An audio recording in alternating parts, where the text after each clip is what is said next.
So I don't talk about the news often, and this video will probably be deleted so that it doesn't have the archive on my channel. But I want to talk about a few things that's happened recently in the news, and I'm not going to give them too much of a long talk, but I want to talk about specific things. For example, the Charlie Kirk thing that just happened. Unfortunately, this man who is actually in his early 30s. I think he's 31 or 32, was shot and lost his life instantly. This is never good when somebody dies like this. Now, one of the things that has not been confirmed yet is who did it and why they did it. So that is one of the things that is still being talked about. Now, they have people who they suspect. One of them was an old man, which they released.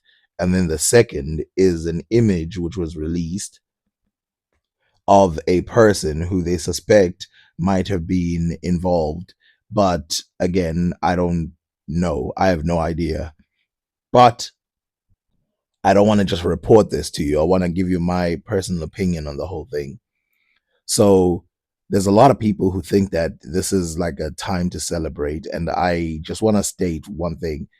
Just because you believe something harshly and you believe it to a degree does not mean that you should die. That is my opinion. And I'm standing by that through and through. You should not be killed for your opinions. Now, I went and did a tour. I mean, I already knew his opinions because I knew he was, a type of person.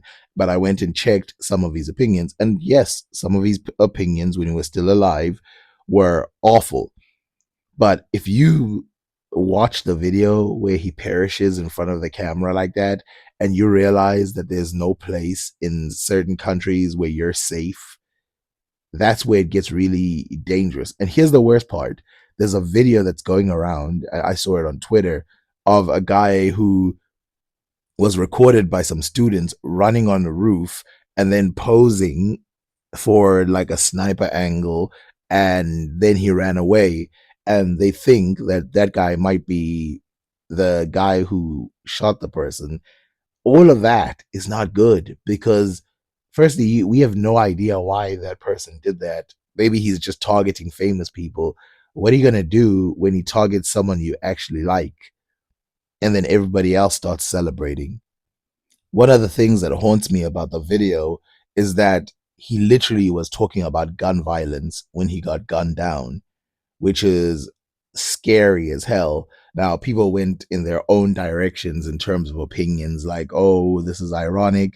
Other people went in a completely different direction, saying that this is the problem that he was trying to highlight while he died. So he literally died highlighting the thing that he's talking about. Now, of course, people differ on how to solve the issue, and I'm not here to discuss any of that. I just wanted to say, like, my personal opinion is that you should not celebrate people dying, especially not when those people have done nothing physically to you. Again, it's not lost on me that his rhetoric and all of that, his conversation and his closeness to Trump and all of this has negative effects. I'm not saying that, but a lot of these politicians have that. A lot of these commentators have that. A lot of these people have a lot of things that's going on. And also, if you believe in certain reforms of prison and all of that, you cannot think that someone's life is worth wasting just because you don't like what they have to say. Now, I want to move on to something else that I saw that was on the news. And again, I'm going to delete this soon because I don't want this type of content on my channel. It's about Jeffrey Epstein. So one of the reasons why I want to talk about this is because of one of the ways that it's being covered. Now, I'm not pretending that I'm an expert or even I'm going to dive deep into this. I did go and look up this information in his documents, and you find all kinds of celebrities in the document. Well, the easy place to get it from is PBS. If you go look up PBS and then you write um, birthday letters, Jeffrey Epstein, you'll find a lot of them. This is one that was from Donald Trump. Allegedly, his signature is at the bottom. And basically, he says something, well, you can read it. He says, there must be more to life than having everything. Yes, there is, but I won't tell you what it is. And then Jeffrey says, nor will I share. I also know what it is. And then Donald says, we have certain things in common, you and I. And then Jeffrey Epstein says, yes, we do, come to think of it. And then Donald Trump says, enigma never ages. Have you noticed that? And then Jeffrey says, as a matter of fact, it was clear to me the minute we met. And then he says, Donald, Paul is a wonderful thing. Happy birthday. And may every day be another wonderful secret. Now, as creepy as that is, there's actually creepier information that is in this book. One of them being a letter that he was sent, or a drawing that he was sent, of girls holding balloons. On one side of this letter, it's written 1983, and it shows Jeffrey Epstein giving balloons to some obviously young girls. And then on the other side of the drawing, which I'm not going to show, it shows three, which what I would assume young girls massaging him, and it's written 2003. And so it's sort of contrasting the way he used to live and the way he lives. And this is the general theme of this entire thing. It almost comes across to me as a lot of these birthday wishes were like homework for some of these people.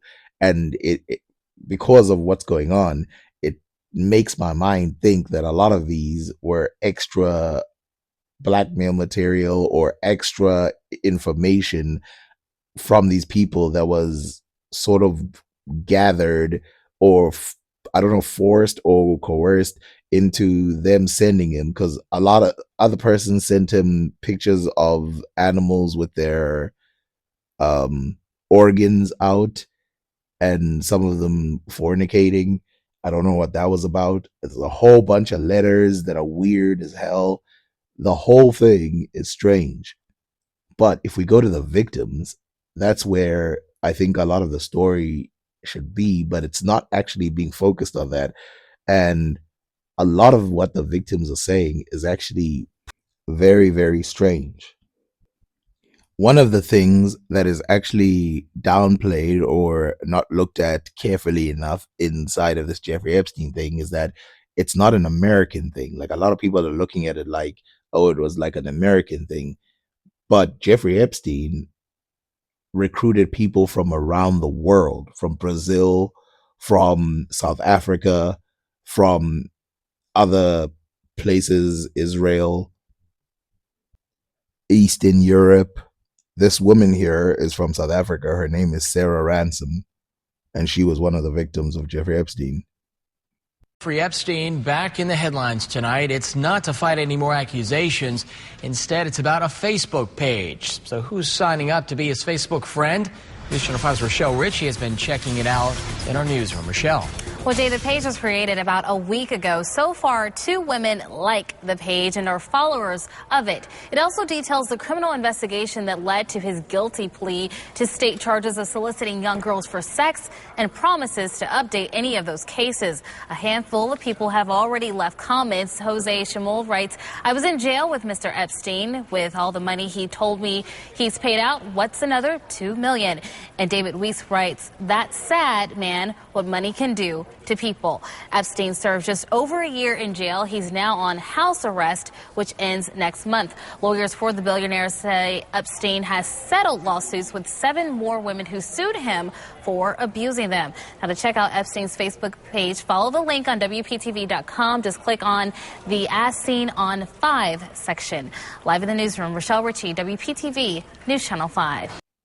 If you watch what some of the victims say on the interviews they recently gave in the last 7 days, you get a completely weird picture where several people who were famous were literally with this guy. And even one of the people claimed that Ghislaine Maxwell, who is thought to be this guy's partner, is alleged by one of the victims who said that she was actually worse. And then she recanted and said, maybe not worse, but she was organizing a lot of what was going on, and that she was not just some person who operated. Now, you will notice that with a lot of these sex traffickings, there will always be, or not always, but a lot of time, there will be some woman who operates with them. There's a video on YouTube by Heather Blessington. You can just Google what you see, well, YouTube, what you see on the screen. And this video made by someone called Heather Blessington alleges a lot of things about the modeling industry. And this is why I want to talk about it from the international point of view. Whereas I think a lot of people are making it an America centric thing. And yes, the guy did operate mainly in America, but there's some international stuff going on here that is bigger. And the reason why you should watch this is because you will see how a lot of powerful people in the past, this was just part of certain industries, that it wasn't them feeling like they were breaking the law, but feeling like this is just how things work. And yes, they knew they were breaking the law, but they were sort of a huge, I don't know, gang or whatever. And they did this for a long time to a lot of people. And in this video, and I please watch it because it has the narration of a female who talks about Epstein, talks about other people who we've never heard of from France and places like that. And they mention the skeeviness or the weirdness of the modeling industry, which, to be honest, still exists today, especially with young kids. Which we've already said that that's always creepy when you involve the young kids and modeling and all of that.